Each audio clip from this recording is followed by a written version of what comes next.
सिंधुदुर्गच्या मालवणमध्ये पुन्हा एकदा रोकड सापडलेली आहे। एका 4 चाकी गाडीमध्ये 1.5 लाखांची रोकड सापडली आहे आणि या गाडीला भाजपचा स्कार्फ लावून असल्यानं शिवसेनेचे आमदार निलेश राणे हे आक्रमक झालेत। रोकड असलेली गाडी ही देवगड इथली असल्याचा दावा निलेश राणेंनी केलाय।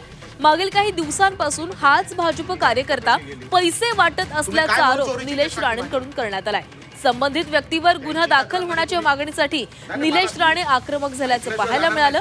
मात्र पोलिसांनी गुन्हा दाखल करण्यास टाळाटाळ केलेली आहे। काही दिवसांपूर्वीच निलेश राणे यांनी भाजप कार्यकर्त्याच्या घराची झाडाझडती घेतलेली होती आणि त्याच्या घरामध्ये देखील रोकड सापडलेली होती आणि तो कशा प्रकारे पैशांचं वाटप केलं जाते असा आरोप निलेश राणेंकडून करण्यात आलेला होता। आता पुन्हा एकदा मालवणमध्ये पैशांच्या गाडी सापडलेली आहे आणि त्या गाडीमध्ये काही पैसे सापडल्याचं कळतंय। बंदीमध्ये ही गाडी पकडली गेली। तुम्ही काय म्हणून चोरीची केस टाकली माझ्यावर?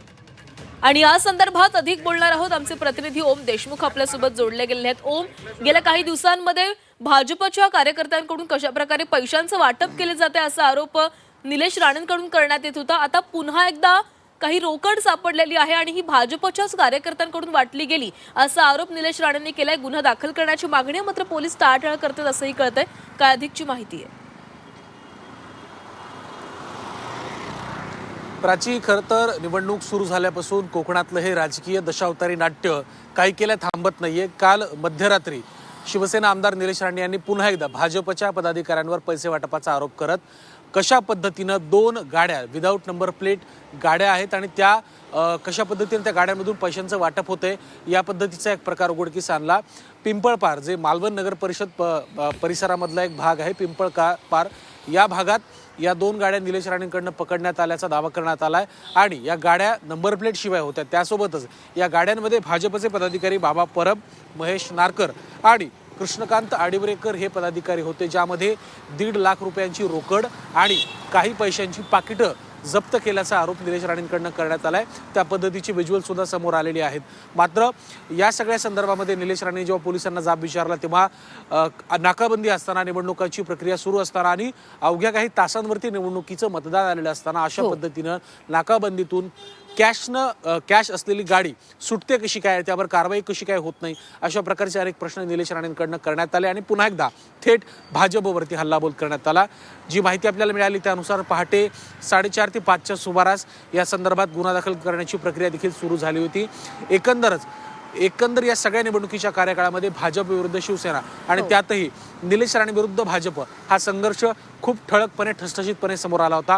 त्याचाच एक प्रत्येक काल मध्यरात्री सुद्धा आलाय।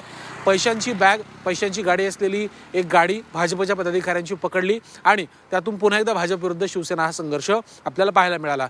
मालवण असेल, कणकवली असेल किंवा या सगळ्याच नगर परिषद असतील, या नगर परिषदांची निवडणूक ही शिवसेनेकडनं भाजपकडनं प्रतिष्ठेची करण्यात आली आहे। आज मतदान आहे, त्यामुळे आजच्या दिवसामध्ये नेमक्या काय काय घडामोडी घडतात।